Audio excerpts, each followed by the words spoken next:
Oh god, that's way too loud. Okay. Better. As of January 25th, 2023, it's been exactly 1 year since I uploaded my first Master Duel Central video detailing the second worst Dino deck you've ever seen in your life. Sorry, Sam. And 1 week before that, on January 18th, 2022, our favorite video game, Yu-Gi-Oh! Master Duel, essentially shadow dropped to, well, I wouldn't say exactly critical acclaim. In this video, I would like to take a look back at the first year of Yu-Gi-Oh! Master Duel in order to get a better understanding of where it's going and what we can expect for this game in the future. Oh! Here we go! Master Duel! This is what we're waiting for! Come on, Konami, don't let us down! While the Yu-Gi-Oh! Community collectively erupted with the unexpected and sudden release of the game, players would quickly find out that the game was not necessarily what we expected. Now keep in mind that what Konami was promising prior to launch seemed to be the definitive way to play Yu-Gi-Oh! TCG and OCG online, going as far as saying in the announcement trailer for the game that Master Duel would set itself apart from Duel Links and Legacy of the Duelist by being a game where you can fully enjoy the OCG and TCG, as opposed to being a game catered to fans of the anime.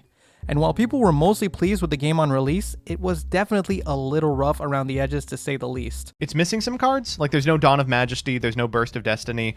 For a lot of players, those are the sets that were the most hype in modern memory, and now they have to like wait for them to release again. I don't think anyone expected for the game to be so far behind the current TCG card game in terms of what cards were available to play. When Master Duel came out, Sword Soul was a top tier strategy in the Yu-Gi-Oh! TCG, and they would not show up in the game until about 5 months later on May 9th when the Refined Blade Selection Pack would come out. Not to mention that if we look at the Japanese card game, the OCG, they were even further ahead. There were many other smaller nitpicks and issues that did also somewhat sour the experience, be it the incredibly exciting mates, and then noticing that like there's a really lovingly rendered Rescue Rabbit and Ash Blossom that are dynamic and interesting, and then there's like a car and a set of skates. The interesting Google Translate English on display. Open the whole new world! Oh yeah, and also you were incentivized to rank down on purpose so you could get more gems on the next season. Pretty rough start, but despite these issues, the majority of the community was willing to overlook it, and considering it was a new, easy, beautiful, and free-to-play friendly alternative to the physical card game, who wouldn't overlook that? The demand was the highest it had ever been too after a certain condition made attending events impossible for the better part of 2 years. The hype was building, players old and new rejoice for this shiny new way to enjoy digital cardboard without having to spend a dime. The player numbers are through the roof, Konami executives are pissing and shitting their pants with glee. Yu-Gi-Oh! Had not been this popular among casual crowds since the early 2000s. But wait, what? Why are the Oh no.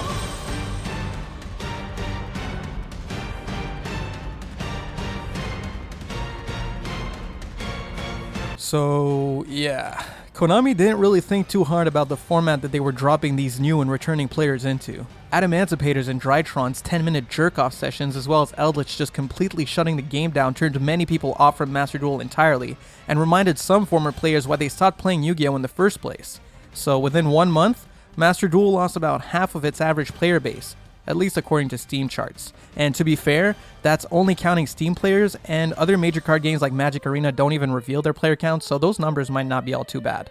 That being said, having been a part of the community in that time, I can guarantee you the player sentiment was that the format was terrible. Thankfully, the dwindling player base was rewarded 1 month later with, well, not a ban list, but an alternative format, and free gems. The XC's Festival unceremoniously and somewhat clumsily kicks off the monthly events in Master Duel. The format was a breath of fresh air after a month of the painful slog that was ranked ladder, and while at the start of the event, players found out it was optimal to just burn their own life points quickly in order to save time getting the 50 coins as opposed to playing out a full duel in hopes of getting 100, to many surprise, Konami addressed this issue extremely quickly and quintupled the amount of coins you would get for winning, from 100 to 500, an amount which discouraged many self-OTK players and surprisingly has remained the standard in festivals ever since. Now while the festival was nice, there was only one thing on players' minds at the time. One thing for which they waited. And waited. And finally, with a continuously dwindling player base, Master Duel announces their first Forbidden and Limited list. Oh my god, bro. Oh, hell no, man. Or maybe I should have just called it a limited list. Unfortunately, after 4 months of waiting patiently for a ban list, not a single card was banned. And while people were thankful to see Drytron lose 2 copies of Ben 10, they were not so pleased to see not a single floodgate was hit, and instead Konami hit Eldritch by limiting Conquistador, which definitely hurt Eldritch, but did not really hurt the floodgate Floodgate playstyle that so many despise. Players were fed up with so many legal cards that did not get touched and completely shut the game down, such as VFD, Rongo, Imperial Order, and Skill Drain. Oh well, at least it essentially killed the FTK bots. Oh wait, did I even mention the FTK bots? Better hand! I'm actually gonna put reboot in the main. Okay, 15. He just simply didn't draw it. He simply didn't draw it. Wait, did he activate this in the wrong order? No, this is fine.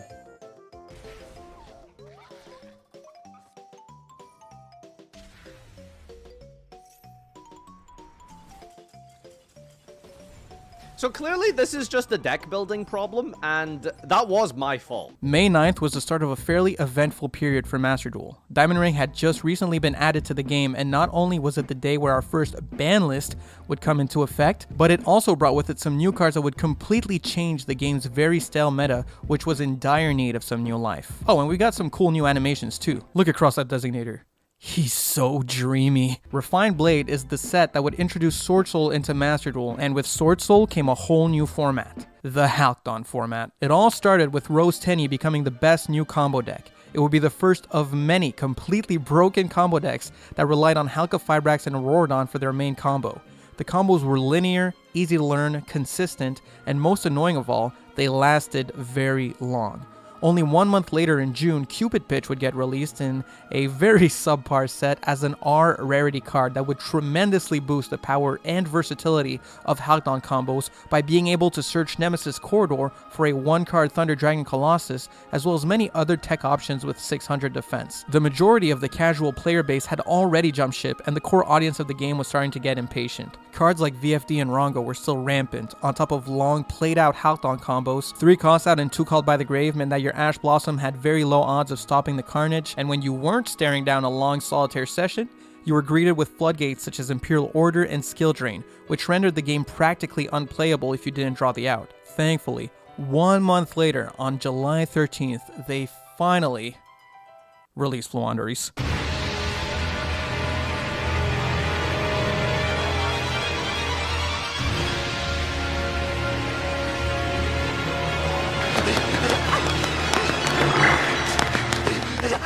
This was possibly the worst format in Master Duel. Fluanderies run rampant. They've got 3 Pot of Prosperities, 3 Crossout, 2 Called By, a Robina, and a Dream. Anyone familiar with Master Duel knows how annoying they can be, especially back when they had Barrier Statue to stop you from special summoning. On the flip side, we have Adventure Pile decks such as Adventure Tenny and Sangan Pile terrorizing the format. The Adventure cards can summon Griffin to consistently set up an Omni Negate before drifting off into full Auroradon combo, and Sangan is a 1-card Halka Fibrax for some reason. Oh, and not to mention VFD, Rongo Minion, and Floodgate Eldritch are still there just to give you the occasional jump scare. It really didn't help that the event for July was a no extra deck event, meaning you couldn't even go play the event to escape the meta. Fluanderies was absolutely everywhere. This was a pretty rough month, but at least it would prepare us for arguably the worst event in all of Master Duel. Alright guys, the Duelist Cup is here, it is underway. The first Duelist Cup started on August 9th, a grind to the top split in 2 stages.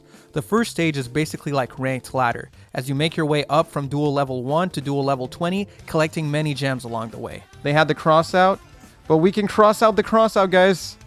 We're going to cross out the crossout, guys. We're going to cross out the crossout. We're going to cross out. We did it again. We're crossing out the crossout. Let's go, dude. This crossout for crossout is going to get me the W. Yes, I have 3 crossout in the deck, and I have 2 of them set. Yep. Yep. Yeah. We are officially level max GOAT level. Stage 2, which starts 9 days later, is all about collecting points, and the more points your opponent has, the more points you gain for winning against them. And getting first place nets you 20 useless legacy packs? In a way, I am thankful for this decision because the grind in these kinds of events is a very long and tenuous one, so it's nice that you can get all the gems from Duelist Cup by only playing through stage 1. That way, getting to the top of stage 2 is more really about the bragging rights. Or at least it would be. You're like at the highest peak of the Xbox ladder, and you're dueling against people with Swords of Revealing Light in their deck? And Crackdown, yeah. Oh my god. Setting a board with Chichao Baron and then set Crackdown and activating Sword of Revealing Light. Like, no cap. That explains a lot, I guess. So, yeah, pretty huge oversight on Konami's part. If you just left crossplay off on Xbox, the player pool was so much smaller and more casual that the player topping the event, Gera, was dueling silver tier decks at the very top of the Duelist Cup. And side note here, a little bit of a tangent, but to the many people who were calling out Gera for topping using this exploit, don't hate the player, hate the game. Gera was playing the event optimally. That's like hating a melee player for wave dashing. Point is, for the many people who were grinding the normal way, this was fairly upsetting as it made their grind through floodgates, endless combos, and birds playing on their turn completely pointless. Most players hated Duelist Cup, and it served to make one thing very clear. The format was absolutely awful. Thankfully, on August 23rd, the first ban list of actual substance would release. Wow, that is impressive. They're addressing problems. After months of feeling like Konami couldn't be bothered to listen or care about the player base, finally, they were banning problem cards like VFD, Imperial Order, and Vanity's Emptiness, as well as significantly lowering your odds of encountering a Rangameniad by banning Gossip Shadow. The ban list was a breath of fresh air, and despite the fact that the main threats in the format, Halcyon and Floowandereeze, were still untouched, it was a good sign of things to come. Soon after, on September 9th, a new set containing Branded Fusion would release, kickstarting Branded Despia's presence in the metagame. And on September 16th, another ban list would be revealed, starting the very welcome trend of now monthly ban lists, and announcing that Halka Firebrax would be banned on September 30th, officially putting an end to the Halkdon format. Oh, and they limited Water Enchantress for some reason. Okay. So we're getting pretty close to recent memory. I don't feel like I need to go too in-depth for the last few months of Master Duel, so I'm just gonna list off key moments to quickly catch up. On October 11th, the time limit for ranked duels was lowered from 480 seconds to 300 seconds. A huge cut in time that to this day a lot of people really dislike and some people really like. The main issue is it leaves combo decks with very little time to think or read during their opponent's turn, since you only gain 90 seconds when your turn rolls back to you. In fact, at first they would give you 30 seconds at the start of your opponent's turn and then another 60 on your own, and I think that system worked a lot better.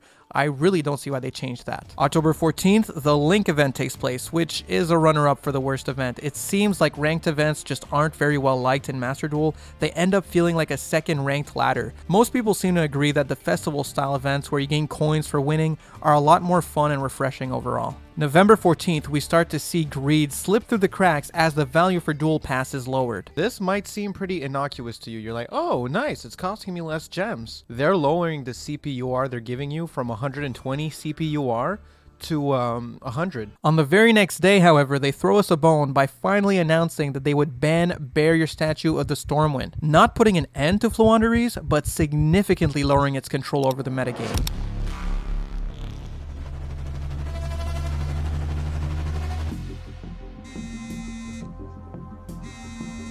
Yes. Bogdanov, he did it. Il bort. He went all in. Dump it.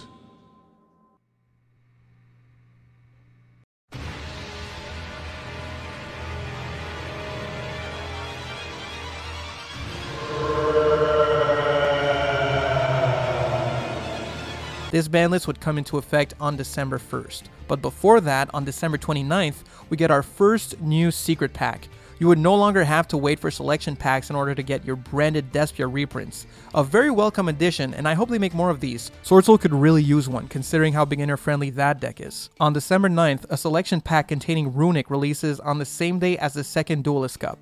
Well, it makes for a pretty awful event, but at least this time most players knew not to care too much about Duelist Cup. But just like it did the first time, this new event definitely made people really dislike the format. Floodgates are unfortunately back on the menu, and Runic is a perfect deck to showcase how unbalanced Yu-Gi-Oh can be in a best of one format. Hopefully they get hit on the ban list at some point, but at the time of writing this video, I think they're still basically the best deck. However, the release of Therions and Mathmech Circular earlier this month, January 5th, have both helped tremendously at diversifying the metagame. And now we're here.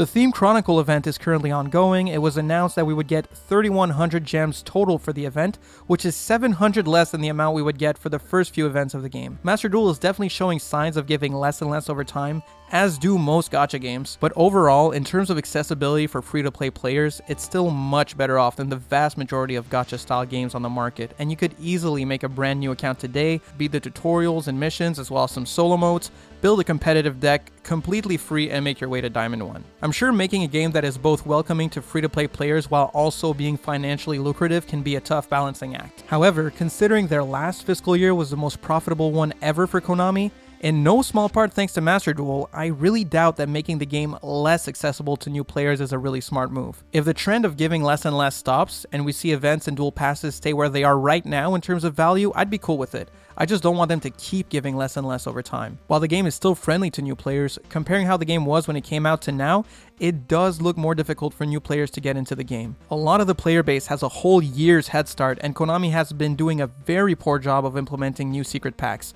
For example, Sword Soul and, as much as I hate them, Floowandereeze, are both very beginner-friendly decks that do not have a secret pack for new players to jump into. This means a new player that wants to build Sword Soul will have to craft almost all the ultra rare cards. It's going to cost them more gems and take more time for them to get into a game with a competent deck that they feel comfortable with. As for the overall state of the game, I would definitely say it's in a better place than it was when the game came out.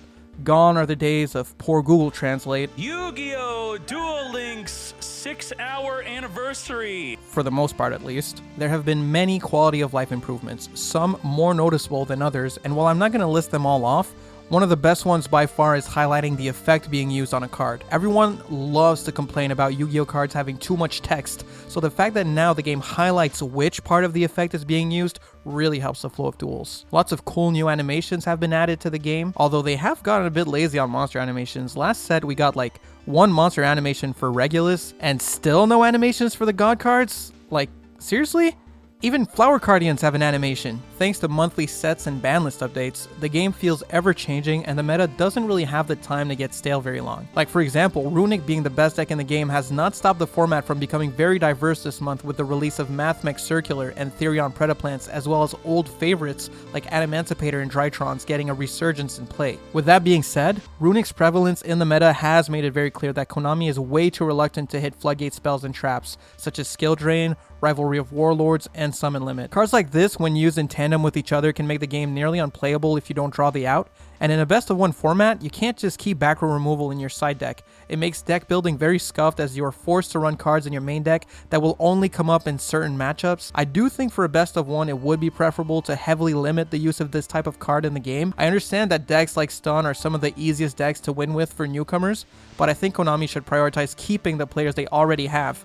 This is just an opinion though, and I'm sure many would say the same about hand traps or like long-winded combos, so what do I know? Events have been hit or miss throughout the year, but it does feel like they got generally better over time. The one we are currently in right now is Theme Chronicle, and when the deck everyone is complaining about is Crusadia OTK, you know it's a good event. The event ban lists are a lot more well thought out than they used to be, with most floodgates being banned, and the loner decks you can use for free in these events have also gotten a lot better. It would be cool to see an event utilize the team duel mode in some way, since no one touches that mode.